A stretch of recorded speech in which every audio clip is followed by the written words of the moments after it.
हरियाणा सरकार ने बदमाशों को चेतावनी दी, लेकिन बदमाशों के कान पर जूं नहीं रेंगी। इधर बीजेपी सुबह सुबह बदमाशों को चेतावनी देने वाले पोस्ट डालती है, तो उधर शाम तक प्रदेश के कई लोगों की हत्याएं हो जाती हैं। ऐसे में सवाल ये उठता है कि क्या नायब सरकार की चेतावनी को बदमाश अपराध करने का लाइसेंस समझ रहे हैं? हरियाणा में ठेकेदारों को चुन चुन कर मारा जा रहा है। रात के अंधेरे में महिलाओं की हत्या कर उन्हें जमीन में गाड़ा जा रहा है। बिजनेसमैन को धमकियां दी जा रही हैं, धमकी भरे खत भेजे जा रहे हैं। प्रशासनिक अधिकारी रिश्वतखोरी की वारदातों में लिप्त पाए जा रहे हैं और जगह जगह चोरी, लूट, डकैती की वारदातें सामने आ रही हैं। बावजूद इसके सरकार ये दावा कर रही है कि क्राइम पर कंट्रोल किया जा रहा है। पुलिस ये दावा कर रही है कि अपराधियों को पकड़ा जा रहा है। लेकिन ऐसा है तो आखिर अपराध खत्म क्यों नहीं हो रहा? अपराधी डर क्यों नहीं रहे? आज प्रदेश की जो स्थिति बन चुकी है, उससे अब सवाल आम जनता की सुरक्षा पर आन पड़ा है। सवाल हर उस नागरिक की जान का है जिसे सरकार सुरक्षित रखने का दावा तो करती है, लेकिन आज वही नागरिक सड़कों पर मारे जा रहे हैं। ऐसे में सबसे बड़ा सवाल यही उठता है कि क्या अब हरियाणा में रहना सेफ नहीं है? क्या लोगों की सुरक्षा करने में सरकार और प्रशासन असफल साबित हो रही हैं, या फिर पुलिस ने बदमाशों के आगे सरेंडर कर दिया है? आज की इस वीडियो में इन्हीं सवालों के जवाब जानेंगे और समझेंगे कि कैसे हरियाणा में बढ़ता अपराध न सिर्फ लोगों की जान पर संकट बन रहा है, बल्कि प्रदेश के विकास को भी बाधित कर रहा है। वीडियो की शुरुआत करते हैं बीजेपी के कुछ सोशल मीडिया पोस्ट से।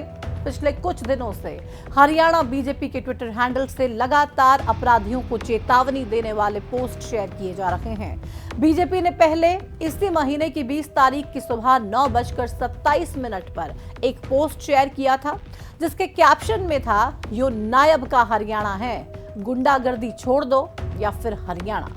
इस पोस्ट के एक दिन बाद यानी कि 22 तारीख को बीजेपी ने फिर एक पोस्ट किया, लेकिन इस बार इस पोस्ट का कैप्शन थोड़ा छोटा था। इसमें बस इतना लिखा था, यो नायब का हरियाणा है लाडले। हालांकि जो पोस्टर शेयर किया गया था उसमें ये जरूर लिखा गया था कि जो बदमाश हरियाणा में घुसे वो बदमाशी सीमा के उस पार छोड़ दें, वरना पुलिस लठों के साथ स्वागत करेगी। लेकिन सरकार की इस चेतावनी को बदमाशों ने मानो अपराध करने का लाइसेंस समझ लिया हो। हम ऐसा क्यों कह रहे हैं, आपको कुछ आंकड़ों के जरिए समझाते हैं। 20 जून को जब बीजेपी ने पहली पोस्ट को शेयर किया, उसी दिन जींद में एक शराब ठेकेदार की गोलियों से भूनकर हत्या कर दी गई।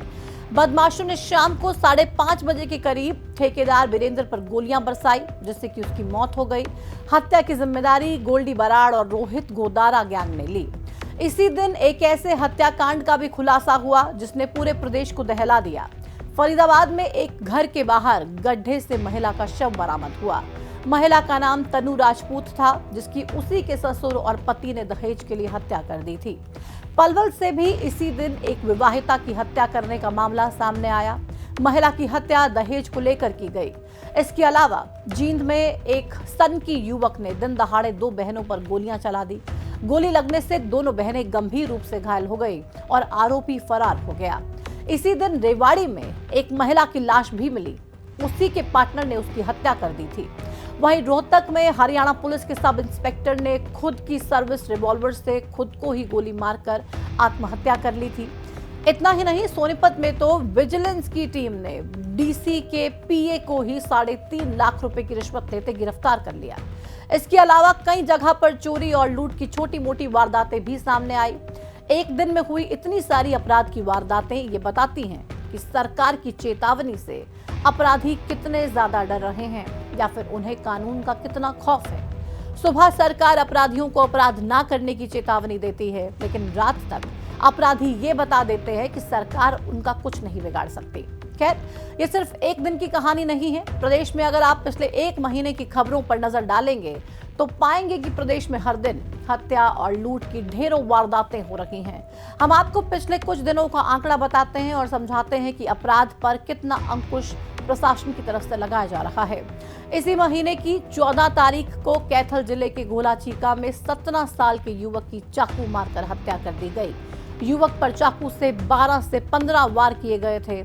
इसके अलावा उसी दिन रतिया में एक युवक को घर में घुसकर 3 लोगों ने मौत के घाट उतार दिया। वहीं नारनौल में एक दुकानदार को गोली मारकर लाखों रुपए लूट लिए गए। साथ ही बदमाशों ने 50 लाख रुपए न देने पर जान से मारने की धमकी भी दी। यमुनानगर में भी एक पत्रकार से 2 करोड़ रुपए की फिरौती मांगी गई। बदमाशों ने पहले बम्बिहा गैंग के नाम से धमकी भरी पर्ची दी और फिर उसकी दुकान के बाहर फायरिंग कर दी। ये वही यमुनानगर है जहां सरकार शराब के ठेके तक नहीं बेच पा रही है और इसके पीछे की वजह है गैंगस्टर्स। वहीं इसी दिन कुरुक्षेत्र में हुई शराब ठेकेदार की हत्या मामले में काला राणा गैंग का नाम सामने आया। इसके बाद 15 जून को भी हत्या की कई जगह से खबरें सामने आई। सोनीपत के गोहाना और सिसाना में हत्या की वारदातों को अंजाम दिया गया। गोहाना के सेक्टर 7 में रहने वाले एक युवक की पीट कर हत्या कर दी गई। वहीं सिसाना गांव में 30 साल के अशोक की तेजधार हथियार और गोली मारकर हत्या की गई। इसी के साथ ही 16 जून को पानीपत में एक 45 साल के शख्स की गोली मारकर हत्या कर दी जाती है। इसी दिन हरियाणवी मॉडल सिम्मी की नहर में लाश मिली। सिम्मी के बॉयफ्रेंड ने ही उसकी बेरहमी से हत्या कर दी। वहीं यमुनानगर में एक प्राइवेट अस्पताल के मालिक के साथ लाखों रुपए की लूट हुई। 17 जून को सोहना में 12वीं कक्षा के छात्र की हत्या कर दी गई। रोहतक में बांग्लादेशी युवाओं के द्वारा लड़कियों के साथ छेड़छाड़ करने की खबरें भी सामने आई। इसके अलावा यमुनानगर में चोरों ने बीएसएनएल की केबल ही चोरी कर ली। पानीपत में पटवारी ही रिश्वत लेते पकड़ा गया। इन खबरों से समझा जा सकता है कि प्रदेश में कानून व्यवस्था का आखिर हाल क्या है और बदमाश कितने बेखौफ हैं। हमने जो आपको ये आंकड़े बताए हैं, इसमें अभी और ज्यादा बढ़ोतरी हो सकती है। ऐसे में अब आपके मन में भी ये सवाल जरूर उठ रहा होगा कि जब प्रदेश में इतना सब कुछ दिन दहाड़े हो रहा है, तो फिर सरकार ये दावा क्यों करती है कि क्राइम कंट्रोल में है। दरअसल सरकार के दावे का आधार है वो आंकड़ा जो हरियाणा के क्राइम रेट को कम आंकते हैं। इसी साल की शुरुआत में हरियाणा के डीजीपी शत्रुजीत कपूर ने प्रदेश में क्राइम के कुछ आंकड़े बताए थे, जिसमें उन्होंने बताया कि प्रदेश में साल 2023 की तुलना में साल 2024 में 14.62% अपराध जो है वो कम हुआ है। साल 2023 में जहां 1,59,610 मुकदमे दर्ज किए गए थे, वहीं 2024 में 1,36,269 मुकदमे दर्ज किए गए हैं। प्रदेश में साल 2023 की तुलना में 2024 में महिलाओं के विरुद्ध अपराध के मामलों में भी कमी आई है। दुष्कर्म के मामले 19.24% कम हुए हैं। दुष्कर्म के प्रयासों में 43.72% की कमी आई है।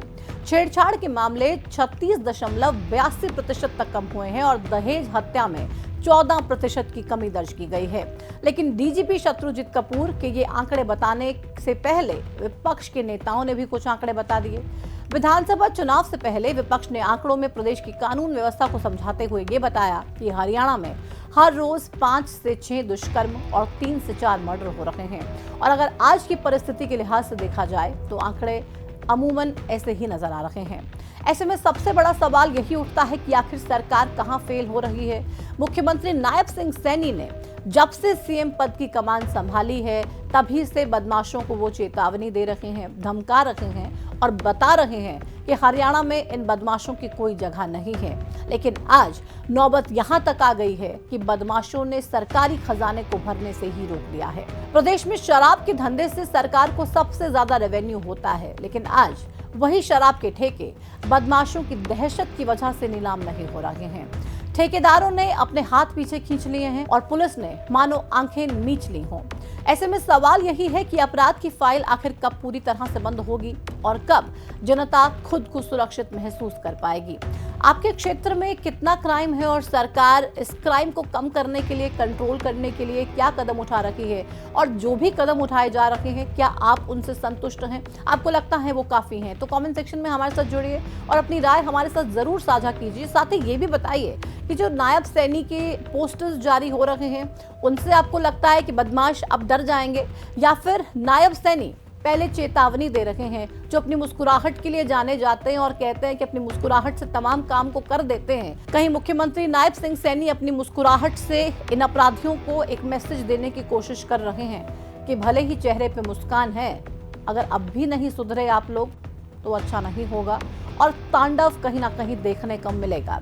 ऐसे में क्या कुछ होगा और कैसे इन तमाम अपराधों को हरियाणा में होने से रोका जाएगा, तमाम अपराधियों पर लगाम लगाने में नायब सिंह सैनी की सरकार कामयाब हो पाएगी, सवाल तो कई हैं लेकिन जवाब आने वाला वक्त देगा। फिलहाल आपसे जो सवाल हमने पूछे हैं उनके जवाब कमेंट सेक्शन में आप जरूर दीजिए और इस मुद्दे पर आपकी राय क्या है वो भी हमारे साथ साझा कीजिए। फिलहाल इस वीडियो में इतना ही, मुझे दीजिए इजाजत, नमस्कार।